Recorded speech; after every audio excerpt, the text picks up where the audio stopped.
32, creo, ¿no?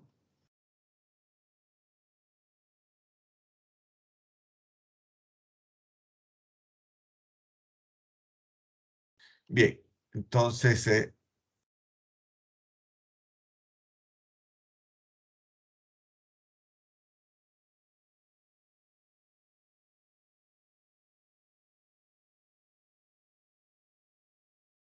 pero antes tengo que tomarle lista porque no le tomé en antes.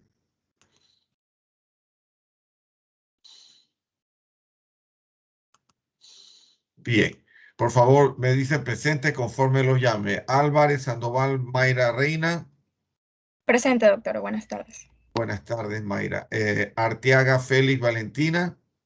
Buenas tardes, doctor. Presente. Buenas tardes, Valentina. Banchón, Borges, Víctor Ronaldo. Presente, doctor. Buenas tardes. Buenas tardes, Víctor. Brito, Ojeda, Cristina, Isabel. Presente, doctor. Buenas tardes. Buenas tardes, Cristina. Cruz, Román, Natasha, Topacio. Presente, doctor. Buenas tardes. Buenas tardes, Natasha. Estrada, López, Valentina.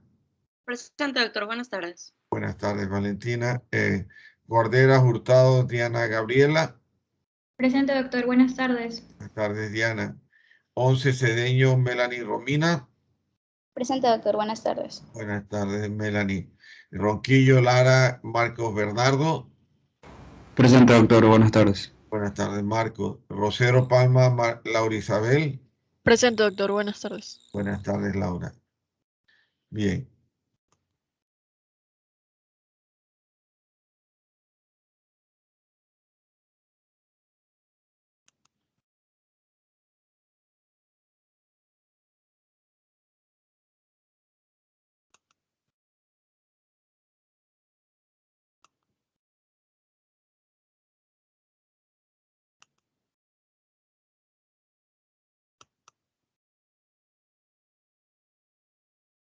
Bien, entonces vamos a continuar con lo que quedó pendiente en esta semana, el día miércoles. Entonces, para hacer una valoración de la médula ósea, tenemos que hablar de la celularidad, es decir, de la proporción de los elementos celulares respecto a la grasa. Decimos que se produce una médula hipercelular en un 90% de los casos, cuando la proporción de las células, la celularidad, tanto eritroblástica como leucoblásticas, está aumentado y la proporción con el tejido adiposo es mucho mayor, la celularidad en relación al tejido adiposo. La normocelularidad, en la que existe un equilibrio entre las dos áreas, y la hipocelularidad, en la que los elementos celulares son mucho menores y aumentan la cantidad de grasa en la médula ósea. Y esto es lo que estamos observando en la evaluación de la celularidad, una hipocelularidad en que prácticamente hay muy escasos células y mayor cantidad de células grasas, adipocitos, ¿no? Y la normocelularidad, en el que hay un equilibrio de las dos áreas, y finalmente la hipercelularidad, en que prácticamente no existe el tejido graso y todo está completamente poblado de células de la línea roja y de la línea blanca. Entonces, la hipocelularidad representa un tejido hematopoyético inferior al porcentaje de lo normal. Las causas pueden ser en el momento del aspirado técnicamente incorrecto. No se ha funcionado de manera adecuada. O puede tener una contaminación excesiva de la sangre periférica, o puede tener verdaderas patologías. No es confiable para el diagnóstico definitivo cuando se obtiene esta imagen y que naturalmente no representa una situación en la que podamos estar confiados de que se hizo una correcta punción y aspirado. Por lo tanto, se recomienda una extracción nueva. Si persiste la misma imagen, entonces hay que pensar en una posible patología medular. Y se recomienda, pues en ese caso, realizar una biopsia, es decir, obtención de mayor cantidad de tejido.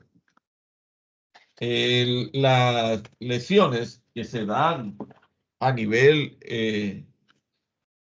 de la médula puede tener también denominados síndromes hipoproliferativos, en la que va a estar asociado con una hipocelularidad crónica de la médula ósea. A esto le vamos a denominar hipoplasia, y es un término que generaliza la disminución de los elementos celulares de la médula ósea. Entonces, en cuanto a la definición de la hipocelularidad, diríamos que es una pancitopenia con una médula ósea hipocelular en ausencia de un infiltrado anormal y sin el incremento de reticulina. El aspirado de médula ósea se evidencia ausencia de las células hematopoyéticas, como lo observamos aquí, con células que han sido reemplazadas por células reticulares o fibroblastos o adipocitos. Una aplasia puede estar dada cuando se da en pacientes que han sido infectados por parvovirus B19. Y en ese caso, en el aspirado de la médula ósea se va a observar pronormoblasto, que lo observamos de gran tamaño en la parte central, con cambios megaloblásticos evidentes en comparación a los precursores de la serie mieloide. Vemos claramente este megaloblasto. Bien, relacionen este megaloblasto con los leucocitos neutrófilos y plasmocitos que están alrededor. La médula ósea hipocelular, como lo observamos del lado derecho, presentan eritroblastos, los que están con la flecha, con inclusiones nucleares. Vemos claramente los eritroblastos con inclusiones nucleares. Bien, en una anemia aplásica a nivel medular, vamos a observar esta imagen. Es decir, hay un aumento en la parte central, ven una hipocelularidad muy manifiesta y que hay mayor cantidad de adipocitos, pero en la parte central encontramos un concentrado lobular de linfocitos y células plasmáticas. Y esto es característico de la anemia aplásica. La aplasia de la médula ósea, entonces la aplasia medular consiste en la desaparición de las células madres de la médula ósea, que está encargado de la producción de todas las células de la sangre. Entonces, al no haber este tipo de células madres, naturalmente va a producirse una aplasia medular. La anemia con insuficiencia de médula ósea va a aparecer cuando ya no se produce un número adecuado de precursores eritroides. La insuficiencia de médula ósea produce una reducción, un cese de producción de células sanguíneas y un aumento de la destrucción de las células sanguíneas de la médula ósea. Se observa pancitopenia tanto en sangre periférica como también en la médula ósea. En la parte fisiopatológica, la insuficiencia de médula ósea se debe a que existe una lesión grave en la parte hematopoyética con el comportamiento de células que ha sido reemplazado de la médula ósea por sangre, por grasa muy evidente. Miren la gran cantidad de tejido graso que ha reemplazado a la parte hematopoyética. La mitad de estos pacientes se desarrollan pancitopenia y una médula hipoplásica debido a depresión de las unidades formadoras de la colonia eritroides y de la unidad formadora de los estallidos eritroides. Más que nada se observa en pacientes como ejemplo el síndrome de Bloom. Este síndrome de Bloom se considera exclusivo de la familia de origen judío Ashkenazi, que se caracteriza por un retraso congénito en el crecimiento, como vemos la imagen de este niño acá. La médula ósea hipocelular, vamos a encontrar una hipocelularidad menor o igual al 10%. Un mínimo residuo de células mieloides y eritroides.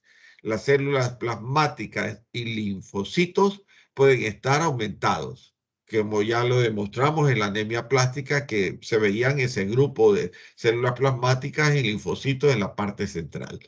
El 11% de los pacientes presenta anormalidades citogenéticas. En cuanto a la anemia plástica, en la parte morfológica, la médula ósea va a tener hipocelular con maduración megaloblástica. La serie eritroide va a tener porcentualmente anormal. La serie neutrófila en el límite inferior de la normalidad. La serie megacariocítica no se va a observar. La megacariocítica no se observa. La serie monocitaria incrementada en su número, en su morfología normal, como ya se los enseñé. La serie eosinofílica disminuida en su número. La serie linfoide va a estar incrementada en su número con células plasmáticas normales en número y morfología, como vieron ese núcleo central. Y no se observan blastos ni células extrañas de la médula ósea. En conclusión, la médula ósea es compatible con anemia aplástica severa, como ya lo demostramos. La aplasia medular ósea es de tipo hipocelular con pancitopenia súbita, con escasos linfocitos y plasmocitos, como observamos aquí, y un edema estromal. Dentro de la fisiopatología de la anemia aplásica, es un trastorno de las células progenitoras pluripotencial hematopoyética caracterizado por una pancitopenia y una médula ósea hipocelular. Las células sanguíneas pueden ser intrínsecamente normales y se presentan tiempos de supervivencia normales.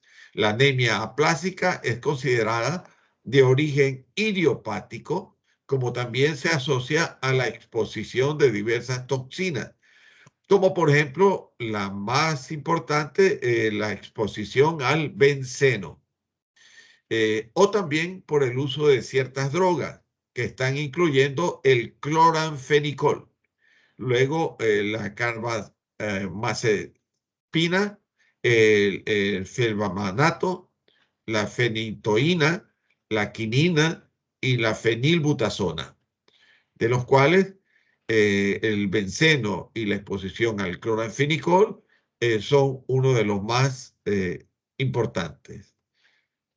La anemia plástica con aplasia medular tiene causas de tipo idiopático, como puede ser la exposición a virus de Epstein-Barr o herpes simple virus o VIH positivo. Se da también un timoma y una citis eosinofílica. Eso, esta de tipo idiopática corresponde al 80% de los casos. Las anomalías clonales adquiridas por HPN, el 10% de la mutación del DNMT3A, el ASXL, el BCDR, y también en las citotóxicas por radiación, exposición a radiaciones y fármacos y químicos industriales. La mutación de la línea germinal con acortamiento de los telómeros, como se observa en la anemia de Fanconi y disqueratosis congénita. Bien, este es un caso de una biopsia de médula ósea que presenta una masiva hipercelularidad reactiva, en la que observamos gran cantidad de aumento de linfocitos, células plasmáticas o plasmocitos y algunos eosinófilos y neutrófilos. Entonces, un ejemplo de esto es la leucemia mieloide crónica, en que vemos que la médula ósea presenta esta masiva hipercelularidad con marcada hiperplasia mieloide, con leucocitosis, desviación hacia la izquierda, aumento de basófilos y eosinófilos, blasto en un 2%, anemia discreta y las plaquetas pueden estar elevadas o bajas. Y ahí vemos la médula ósea hipercelular con aumento de gran cantidad de linfocitos, plasmocitos y eosinófilos. La leucemia mieloide, el diagnóstico en frontis de sangre periférica, vamos a encontrar toda la serie neutrofílica de blastocitos, mielocitos y metamielocitos. El aspirado de médula va a ser una médula con hiperplasia granulocítica, con blastos en un 10 a 19% en fase acelerada o blastos en un 20% en una crisis blástica. La leucemia mieloide crónica es un ejemplo de esta hipercelularidad caracterizada por leucocitosis marcada, con un predominio de mielocitos neutrófilos segmentados de la sangre periférica. En la médula ósea está hipercelular con expansión de granulocitos pobres y relacionado en la parte mieloide con eritroides incrementados. Hay unas anormalidades comunes de las pruebas de laboratorio como hiperuricemia, hipofosfatemia, hipocalcemia. Los sitios, el cuerpo donde vamos a encontrar sangre periférica puede ser encontrado a través de exámenes en la sangre periférica y también a través de punción de médula ósea. Bien, ahora vamos a hablar de leucemia linfoblástica aguda. La leucemia linfoblástica aguda, según la Organización Mundial de la Salud, la vamos a clasificar en leucemia linfoblástica aguda de precursores de células B, leucemia linfoblástica aguda de precursores de células T y la leucemia de células de Burkitt. La leucemia linfoblástica aguda, la etiopatogenia, es una transformación maligna de células progenitoras anormales que adquiere la capacidad de replicación y autorrenovación indefinida, con procesos complejos y de multifactorial. Los factores genéticos van a estar determinados en la parte genética por un síndrome de Down o una anemia de Fanconi que predispone a la leucemia aguda. Los factores ambientales son radiaciones ionizantes o rayos X intraútero o quimioterapia con recidiva previamente, o también debido a infecciones víricas como el HTLV1 relacionado a la leucemia linfoma T de adultos, pero no en niños. El virus de Epstein-Barr relacionado al desarrollo del linfoma de Burkitt en niños y adultos. Las enfermedades hematológicas previas, como puede ser la aplasia medular o síndrome síndromes mielodisplásicos. El linfoma linfoblástico agudo es una neoplasia maligna de células B o T, inmaduras precursoras, linfoblastos pre-B y pre-T en los ganglios linfáticos. Entonces, como ya lo mencionamos, la leucemia linfoblástica puede ser precursor de B/linfoma linfoblástico de células B o leucemia linfoblástico precursor T/linfoma linfoblástico de células T. Es decir, desemboca uno hacia el otro, ¿no? De leucemia a linfomas.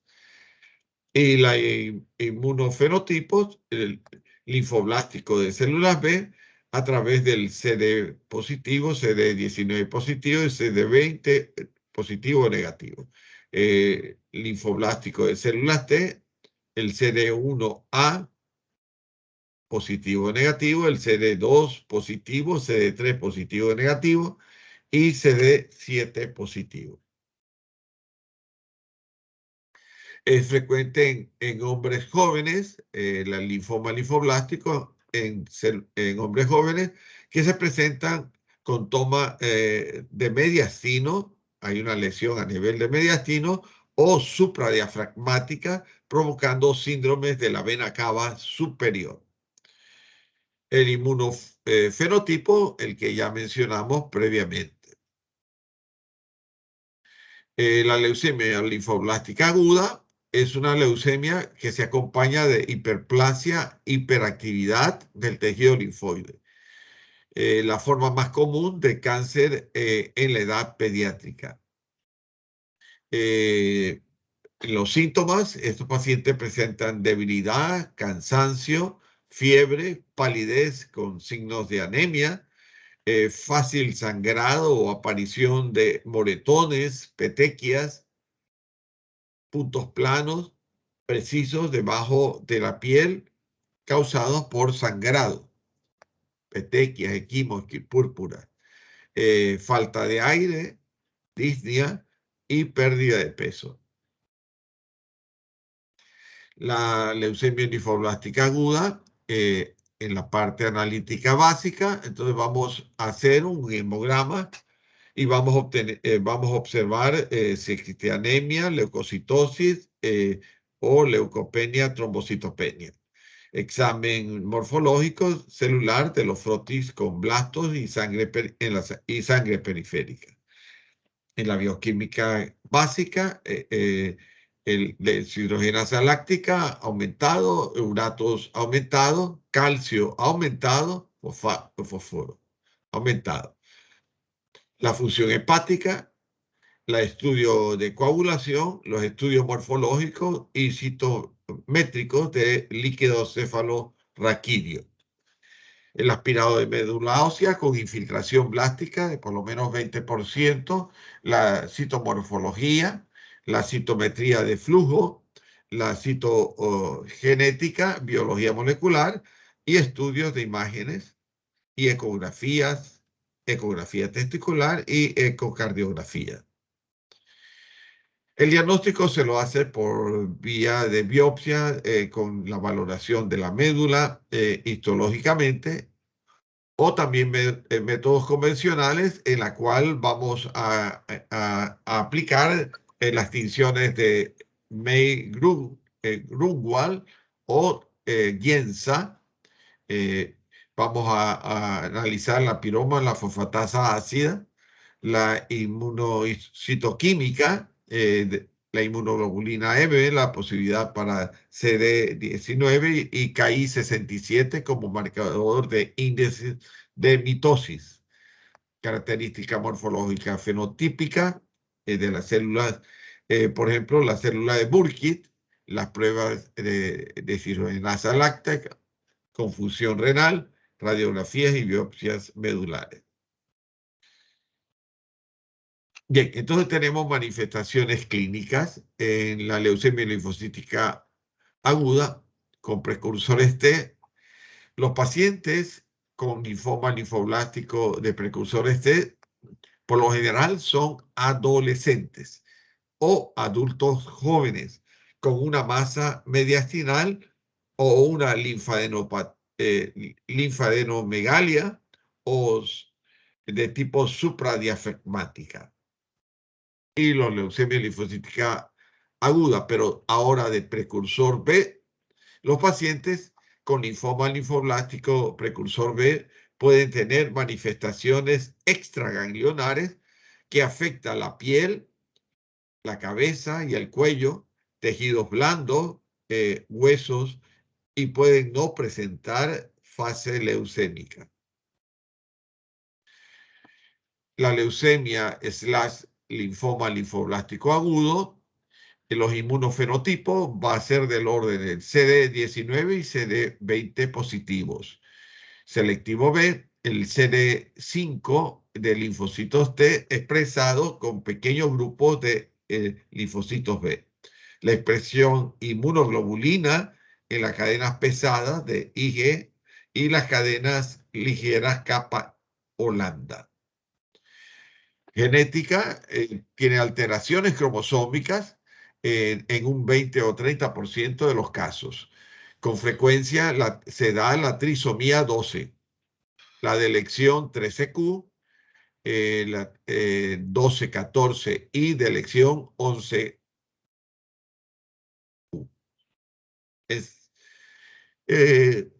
La leucemia linfoblástica aguda, vamos a observar algunos de estos casos en que existe, por ejemplo, una translocación de los cromosomas 1-19,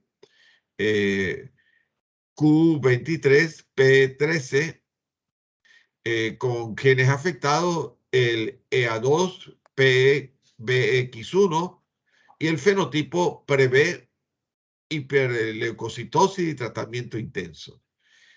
Por otro lado, tenemos también la translocación 922, Q34, P23, con genes afectados, el BCR-L, ABL, el BCR-ABL, que corresponde al cromosoma Filadelfia con tratamiento de imatinib con hiperleucocitosis. Y aquí vemos el ejemplo de cromosoma Filadelfia, que ya lo hemos estudiado, con una translocación de los cromosomas 922 y como cromosoma resultante con esta translocación del cromosoma Filadelfia BCR-ABL.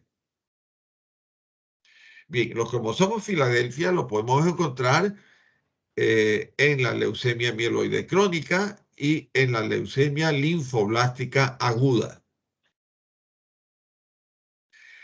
El linfoma linfoblástico, el 1% corresponde al linfoma no-Hodgkin, el 80 a 90% del fenotipo T. Se da en adolescentes y adultos jóvenes. El predominio es de hombre 2-1 en relación a la mujer. El 80% se le va a encontrar en estadio 3 o 4 y el 25% tiene una masa tumoral mayor a 10 centímetros de diámetro. El linfoma linfoblástico y jóvenes de 32 años, en este caso mujeres. Los síntomas comunes de las leucemias, ya lo hemos mencionado algunas veces: pérdida de peso, fiebre nocturna, infecciones frecuentes, psicológica, fatiga, pérdida de apetito, ganglios linfáticos hiperplásicos, pulmones con dificultad, con disnea, dificultad de respirar, hígado y vaso agrandado, hepatomegalia, esplenomegalia, una debilidad muscular, huesos y articulaciones con dolor o sensibilidad, y en la piel va a presentar sudores nocturnos, facilidad para sangrar o herirse, y la presencia de manchas violáceas, petequias, púrpuras y esquimosis. La leucemia linfoblástica aguda, dentro del tratamiento es la inducción de la remisión en los primeros 2 meses, en la cual se usa vincristina, daunorubicina, L-asparginasa, esteroides como prednisona o dexametasona y quimioterapia intratecal. Y aquí vemos de la célula madre sanguínea que se deriva a células madres linfoides que da origen a linfoblastos y a diversos tipos de blastos de la línea linfoidea y finalmente a glóbulos blancos con linfocitos B, linfocitos T. Y ahí vemos la célula hematopoyética pluripotencial, la progenitora linfoidea, en la que hay el pre-B temprano, pre-B, el pre-B transicional y el linfocito B maduro. De la serie T están los timocitos inmaduros, timocitos intermedios, timocitos tardíos y finalmente timocitos B maduros. En la leucemia linfoblástica aguda expectamos tener en los frotis megacariocitos, eritroblastos, mieloblastos dentro de la punción de médula ósea con gran cantidad de leucemia linfoblástica con linfoblastos dentro de la médula ósea. Entonces, la clasificación francés-americano-británica lo va a clasificar en LA, L1, linfoblastos pequeños, poco dismórficos, 85% de los casos.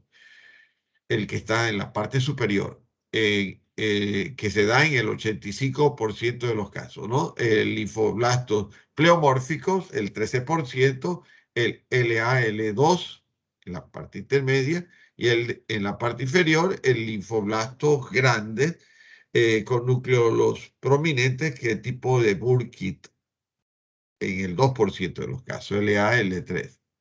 Y aquí lo vemos de nuevo, la leucemia linfoblástica aguda, con células de tamaño pequeño, escaso citoplasma, forma de núcleos regulares y más uniformes y menos indiferenciadas. La L2, el linfoblastos de tamaño variable, nucleolos más evidentes, menos indiferenciado y moderado aumento citoplasmático.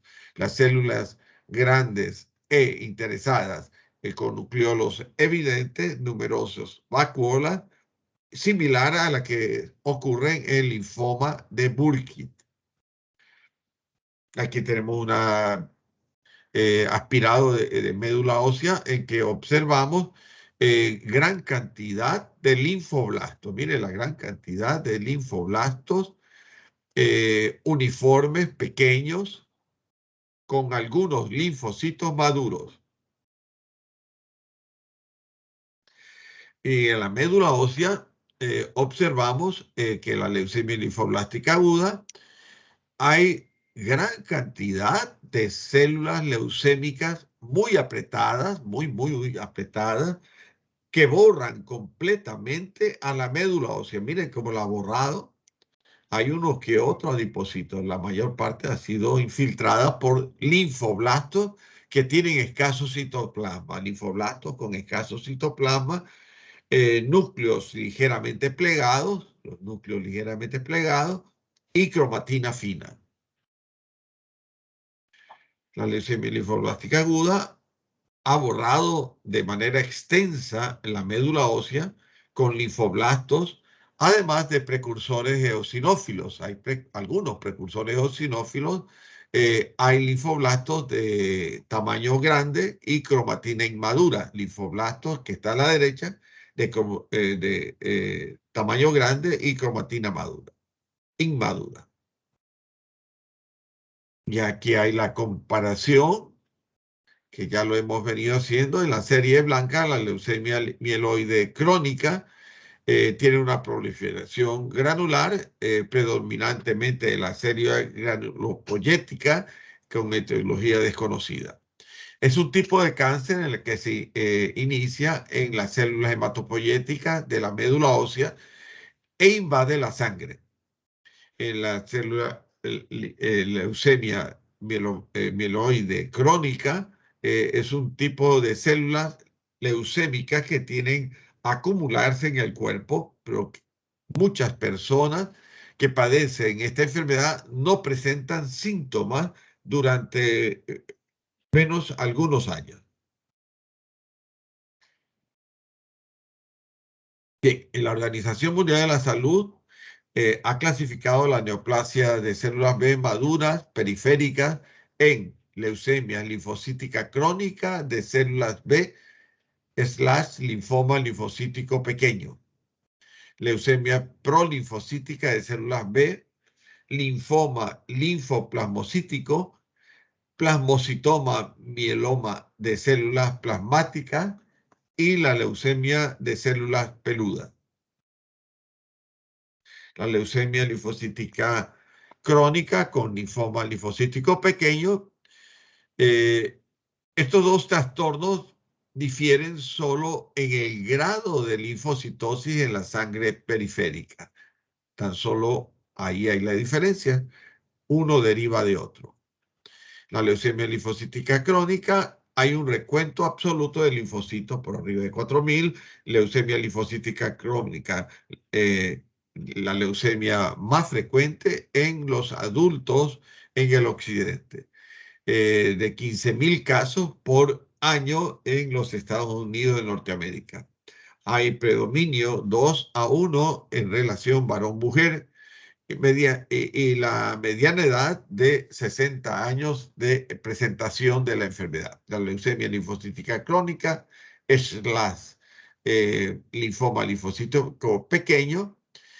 Los pacientes viven de 4 o 6 años y hasta 10 variables de una peor evolución. La presencia de lecciones 11 Q, 17P, ausencia de hipermutación somática y la expresión SAP70. La leucemia linfocítica crónica, linfoma linfocítico pequeño, forman agregados laxos de linfocitos activados dentro de los centros de proliferación, como lo observamos aquí en la micrografía, con centros de proliferación con patoneumónico de leucemia linfocítica crónica, linfoma linfocítico pequeño, casi siempre con infiltrado de la médula ósea. También hay infiltrado en la pulpa esplénica. La neoplasia de células periféricas B, la leucemia linfocítica crónica, linfoma linfocítico de células pequeñas, presentan linfocitosis en la sangre periférica. La leucemia linfocítica crónica de 4.000 por milímetros cúbicos es frecuente en adultos, más que nada en el occidente. La leucemia linfocítica promielocítica o en un 4% son linfoma no Hodgkin, parecido a pequeños grupos de linfocitos de células B circulantes con CD5 positivo. La inmunofenotipo y la herencia está relacionado a las células B con CD19 y CD20 positivo. Las cadenas pesadas de inmunoglobulina y ligeras de kappa, P y lambda, IgM. La trisomía 12 con deleción 13Q del 20 al 30% de los casos. Aquí vemos una leucemia linfocítica crónica y linfoma linfocítico pequeño. Fíjense en un ganglio linfático lo que se produce.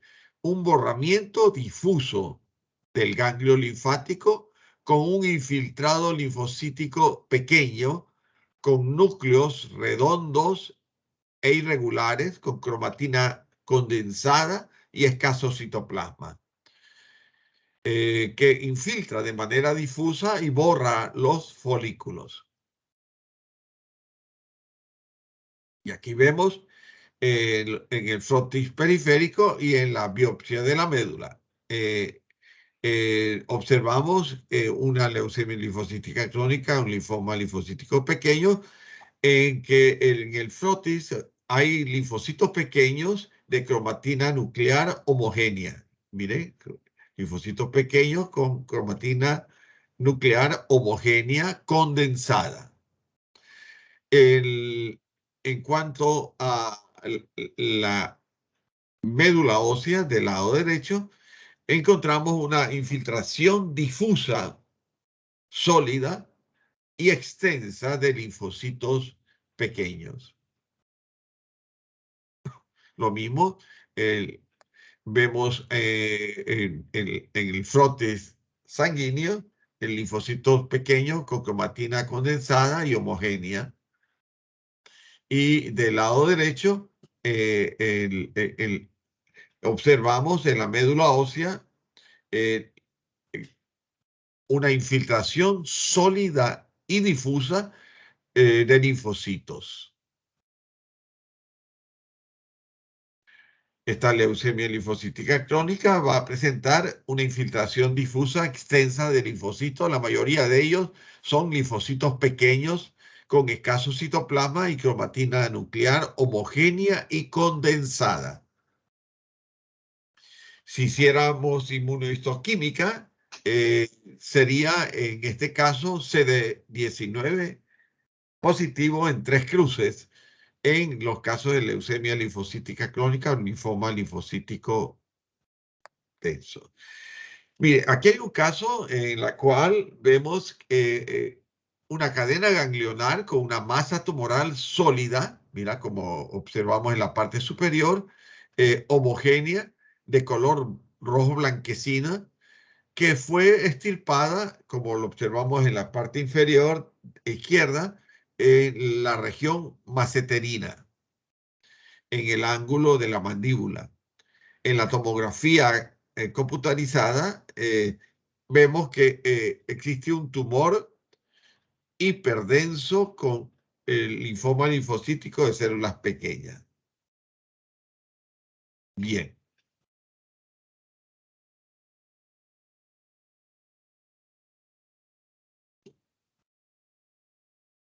Bien, ahora sí, por favor, pueden continuar con lo que están hablando de patologías osteomusculares. Pueden continuar.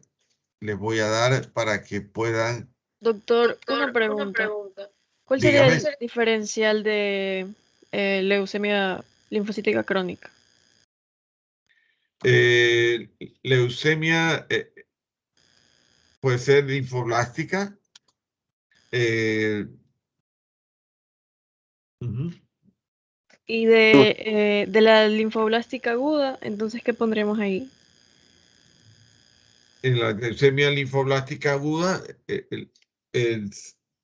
podría ser está relacionada con puede ser una linfoma de células T. Ya. Y en cambio, en la mieloide crónica. En la mieloide crónica, con una leucemia mieloide aguda o una linfoma de linfoblástico. Ok. Ok, bien. Bien, estaban exponiendo Melanie 11 y después Víctor Banchón.